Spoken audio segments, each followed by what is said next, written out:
tal? Buenas tardes. Como todos los sábados estamos aquí con ustedes tratando de interpretar cómo y por qué el mundo gira al revés. Y gira a un ritmo tan vertiginoso que uno se olvida de algunos temas apenas pasados unos días. De hecho, el domingo pasado hubo elecciones municipales en Venezuela, un triunfo importante del chavismo a nivel nacional. Después lo vamos a comentar también ligado a la incorporación de Venezuela al Mercosur. Ustedes recordarán que esto estaba trabado en el Paraguay. El Senado paraguayo aprobó justamente la incorporación de Venezuela al Mercosur tras un largo debate y muy complicado por las fuerzas de oposición, justamente el ingreso de Venezuela al Mercosur. Le preparamos un informe sobre esto y por supuesto muchos otros temas.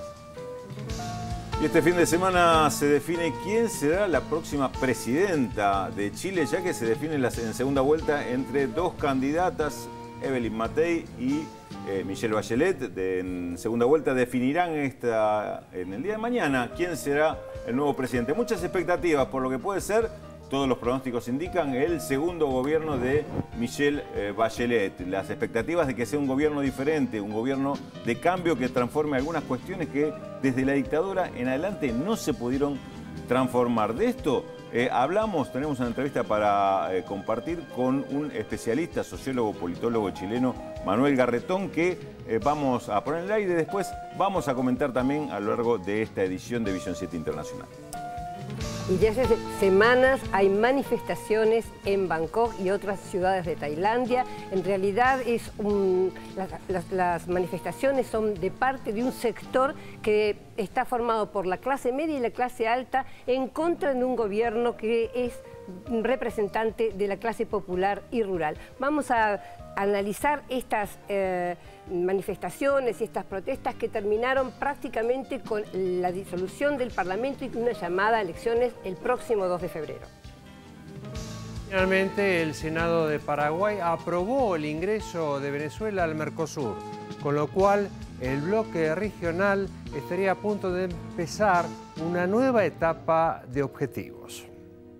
La aprobación por parte del Congreso paraguayo del ingreso de Venezuela al Mercosur es sin duda una noticia alentadora para el bloque regional, que ya cumplió más de 20 años desde el Tratado de Asunción en 1991.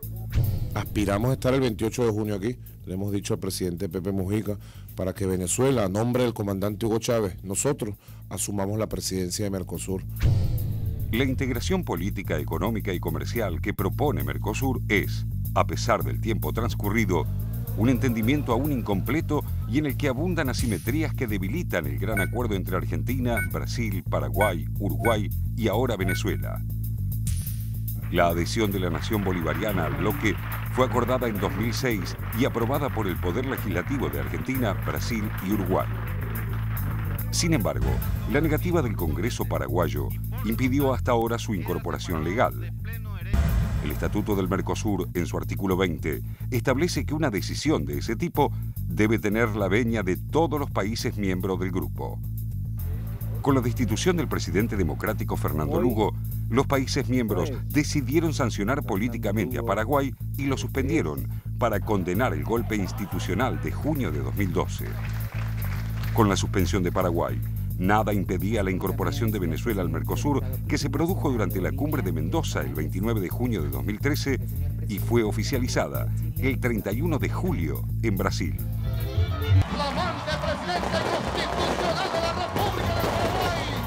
La reincorporación de Paraguay se abrió luego de la asunción de Horacio Cartes como presidente. El nuevo mandatario comenzó una tarea de franco acercamiento hacia Argentina, Brasil y Uruguay y promovió la aprobación de la incorporación de Venezuela luego de dejar sin efecto la capciosa calificación de persona no grata del presidente Nicolás Maduro, aprobada durante el gobierno de Federico Franco. El Mercosur avanza como bloque comercial con dificultades.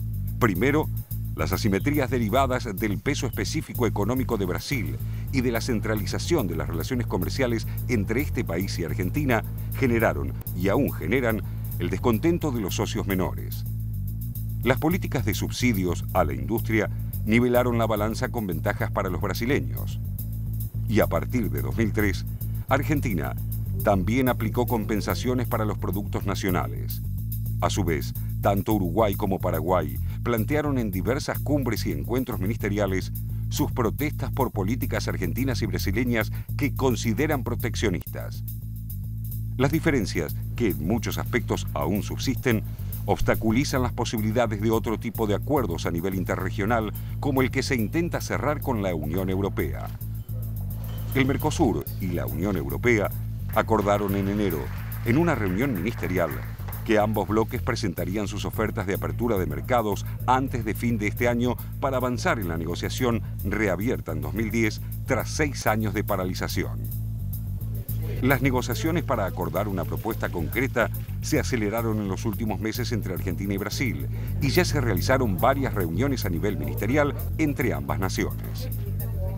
Hace solo unos días, el jefe de gabinete argentino, Jorge Capitanich, aseguró que hay avances en la coincidencia con Brasil para un acuerdo de libre comercio con la Unión Europea. Ocurre que si bien las diferencias existentes abarcan numerosos temas, el núcleo de los desacuerdos se encuentra en las ofertas de acceso a los respectivos mercados de bienes y servicios.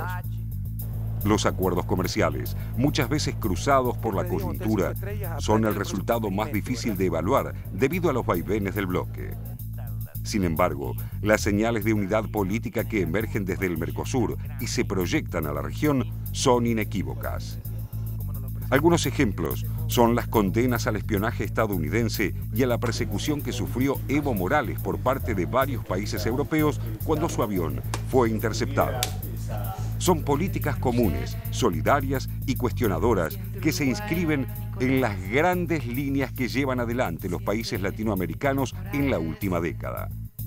El panorama de avances y algunos retrocesos, al igual que los desafíos de nuevos entendimientos, evidencian que la historia del Mercosur está asignada por la búsqueda de una identidad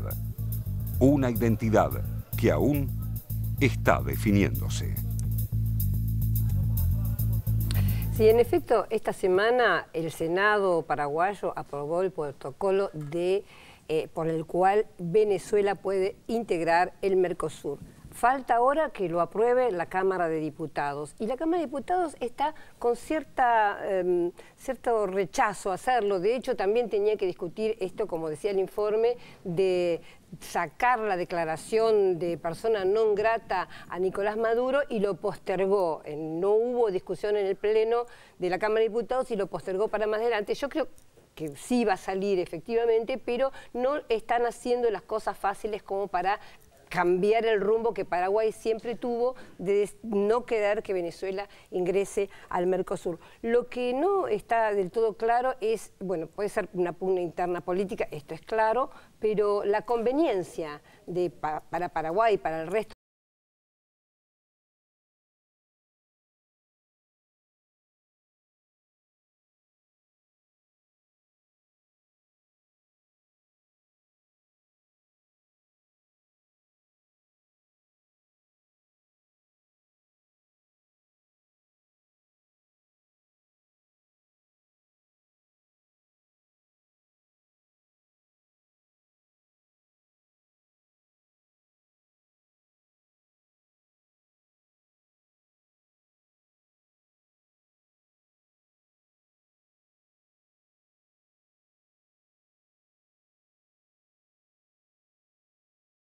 y por eso fue armado. Primero como un mercado común. Mercado común significa abrir las fronteras, extenderse más allá del mercado interno para lograr una mayor penetración en ventas y en ganancias. Esto fue fundamentalmente lo impulsado por las corporaciones empresarias de Argentina y Brasil. Los esquemas de unión aduanera, zona de libre comercio o cualquiera de estos perfiles que se suelen dar a la integración son de exclusiva conveniencia de los sectores económicos más fuertes de estos países. Pero con estos nuevos gobiernos, ¿no podemos entender que ese Mercosur neoliberal se fue transformando? Ahí está el tema. Acá el paso que todavía no se dio es una reconfiguración del Mercosur y acá entra a jugar lo político.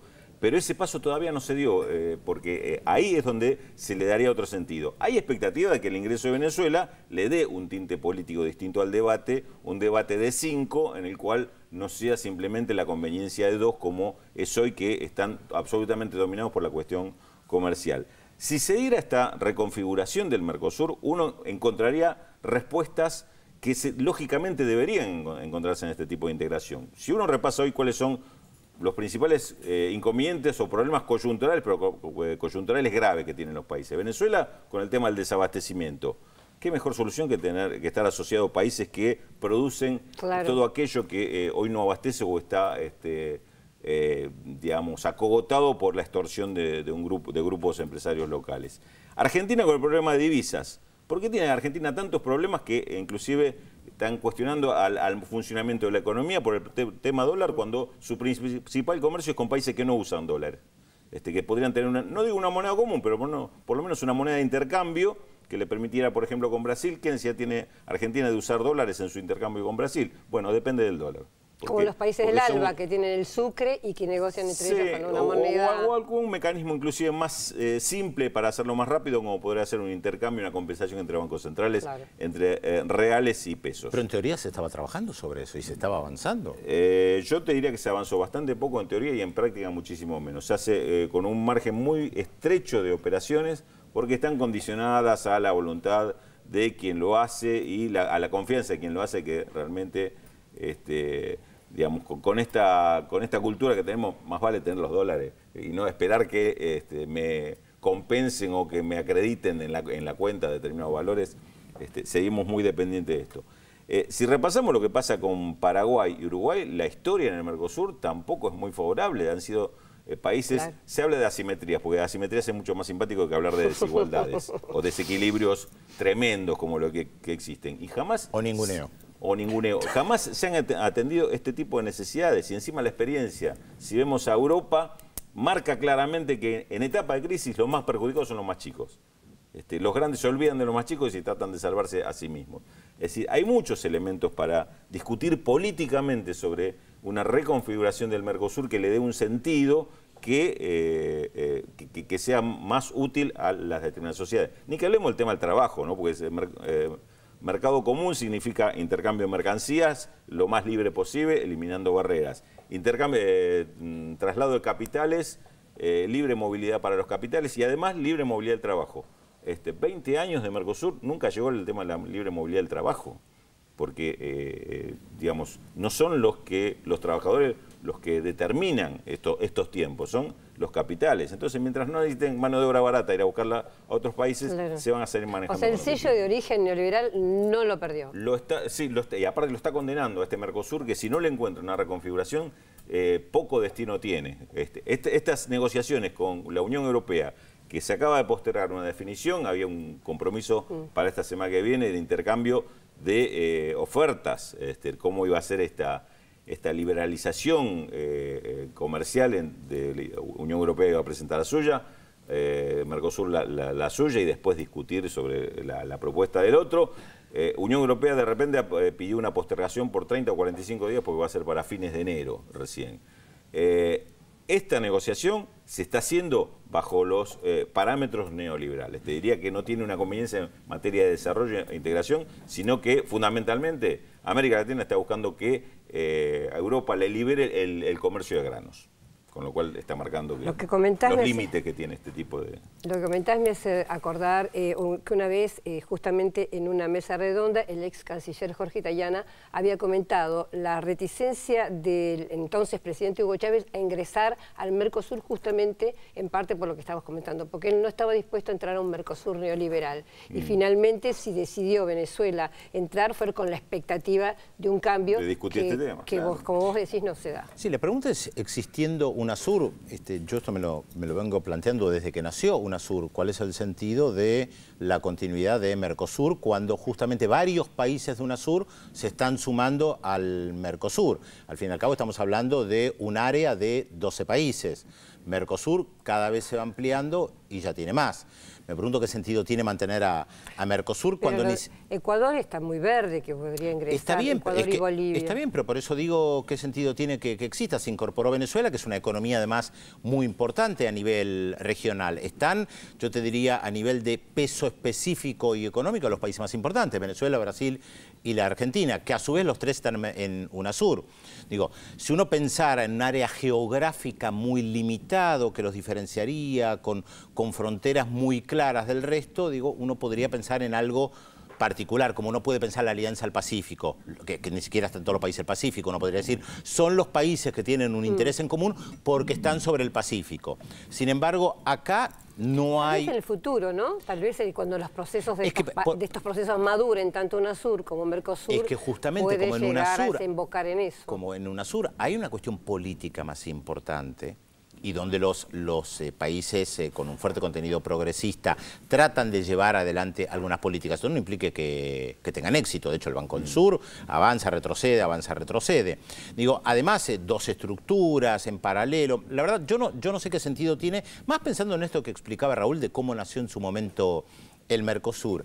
Ahora, es interesante lo que sucedió en el Senado paraguayo esta semana, el debate que hubo de por qué ahora sí aceptar a Venezuela, más allá de las diatribas del diario ABC, que recordemos, el diario tal vez más importante, más influyente de Paraguay, que fue muy duro y casi que los acusó de traidores a los paraguayos.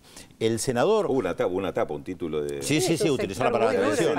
Exactamente. No, digamos, en Nodal era una tapa, como decía, a un paso...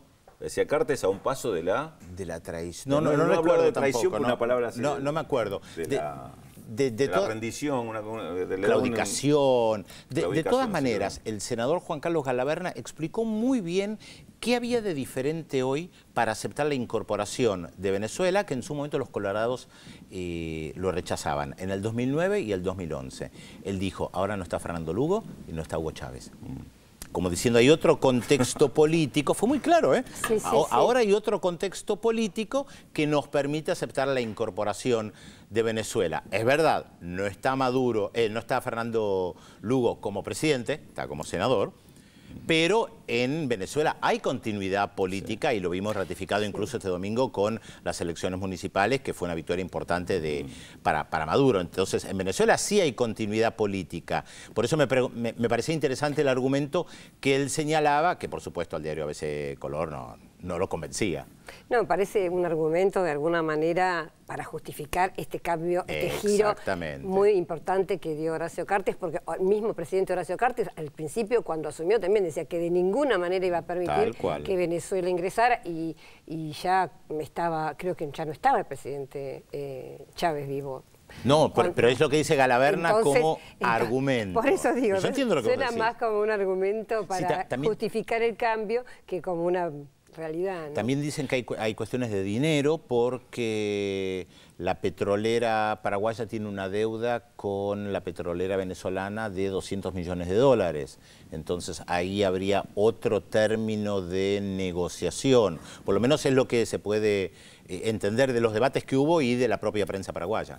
Sí, ahora la definición se va a dar supuestamente el miércoles que viene, que es el día que se reúne diputados. Ahí se va a definir si efectivamente Venezuela ingresa o no Venezuela. Y el 17 de enero del 2014 va a haber en Caracas la nueva cumbre del Mercosur, ya supuestamente con los 5 miembros, va a dejar, Venezuela va a terminar su periodo preelectoral, ¿no? Y finalmente, para decir un poco lo que vos comentabas de Venezuela, las cifras son muy importantes en Venezuela. El PSV y aliados sacaron el 72,24% de las alcaldías, o sea que de 242 de 335, mientras que la oposición sacó el 22,39%, nada más que 75.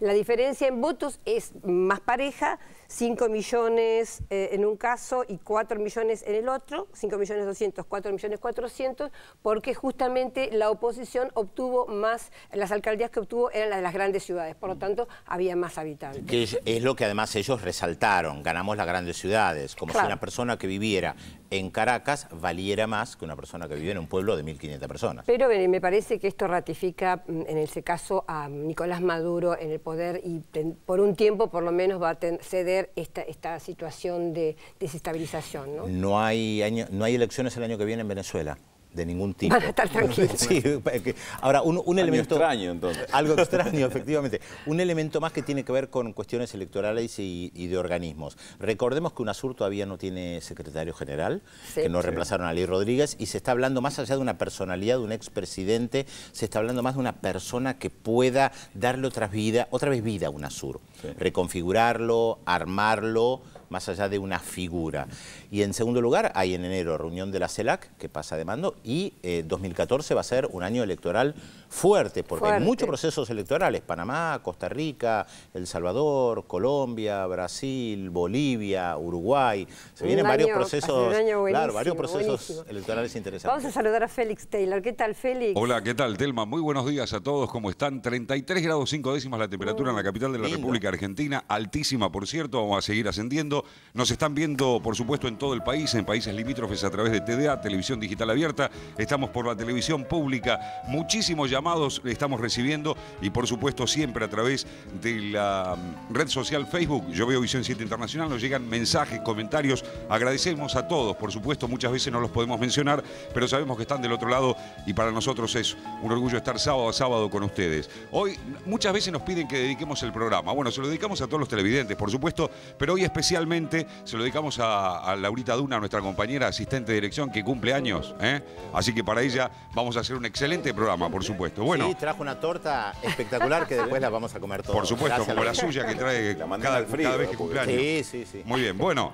Les vamos a dar hoy, atención con la incógnita, ponemos en marcha la incógnita de hoy. Recuerden, les damos 2 datos, ustedes nos tienen que decir quién es nuestro personaje. Este señor nació en Cracovia, en Polonia, en 1958. Se interesó desde muy chico por la música y comenzó a tocar la flauta y el piano a los 8 años. Más tarde, estudió música en el Liceo Musical Frédéric Chopin de su ciudad natal. En 1979 se radicó en Gotemburgo, Suecia, donde continuó sus estudios musicales centrándose en los campos de la composición, la estética musical y la música por computadoras.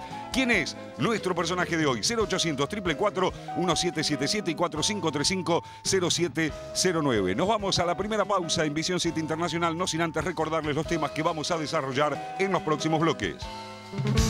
Chile elige presidente. Evelyn Matei y Michelle Bachelet disputan este domingo la segunda vuelta electoral de las presidenciales. En instantes, el informe de nuestros enviados a Santiago. Además, tensión en Tailandia. Desde hace una década, esta monarquía constitucional del sudeste asiático vive una crisis política constante cuya persistencia amenaza la paz social del país. Todo esto y mucho más se lo contamos luego de la pausa aquí, en Visión 7 Internacional.